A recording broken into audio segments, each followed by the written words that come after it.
இல்ல ma'am, only online தான். என்ன ரெக்வஸ்ட் பண்ணி கேக்குறவங்களுக்கு நான் இந்த மாதிரி சொல்றேன். எனக்கு தெரிஞ்ச என்னன்னா உங்களுக்கு ஒரு நாளைக்கு 5000 ரூபாய் செலவு வேணும்னு நினைக்கிறேன். அதான் விஷயம்.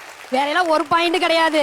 உங்களுக்கு ஒரு நாளைக்கு 5000 ரூபாய் செலவு இருக்கு, அதுக்கு நாங்க கொண்டுகிட்டு வரணும்.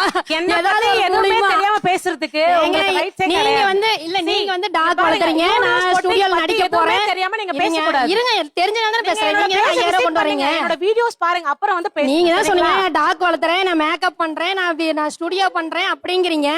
அப்ப உங்களுக்கு 5000 ரூபாய் செலவு இருக்குது ஒரு நாளைக்கு. நாங்க 5000 ரூபாய் கடன் வாங்கிட்டனால உங்களை வந்து பாக்கணும். நீங்க எந்த ஊருக்கா? நாங்க எந்த ஊர்னு சொன்னாதான் பதில் சொல்லுவீங்களா, எல்லாம் சொல்ல மாட்டீங்களா? அப்படி இல்ல, ஏன்னா நீங்க என்ன பத்தி எதுவுமே தெரியாம பேசிக்கிட்டு இருக்கீங்க. நீங்க தான் சொன்னீங்க 5000 ரூபாய் கொண்டு வந்தீங்க. அப்ப உங்களோட தேவைன்னா நாங்க 5000, உங்களுக்கு ஒரு நாளைக்கு 5000 ரூபாய் தேவை இருக்கு, நாங்க வாங்கிட்டு வரணும். நான் என்ன பாயிண்ட் ஆஃப் வியூல சொல்றேனே உங்களுக்கு புரிய மாட்டேங்குது. சிஸ்டர் தெரியாம பேசுறாங்க. ஆக்சுவலா ஒரு 500 ருபீஸ்க்கு ஒரு பப்ளிக் வந்து வாங்குறாங்கன்னா நாங்க அலோவ் பண்ணணும். Number 1 thing. அவங்க வாங்குறாங்க, வாங்கல, சும்மா பாத்துட்டு போறாங்க. நான் பொட்டிக் ரன் பண்ணி 12 இயர்ஸ் ஆகுது சார். என்கிட்ட 20 ஸ்டாஃப் இருக்காங்க. ஒரு நாள் நான் கடையை திறக்கிறேன் அப்படின்னா எனக்கு 5000 ரூபாய் செலவு சார்.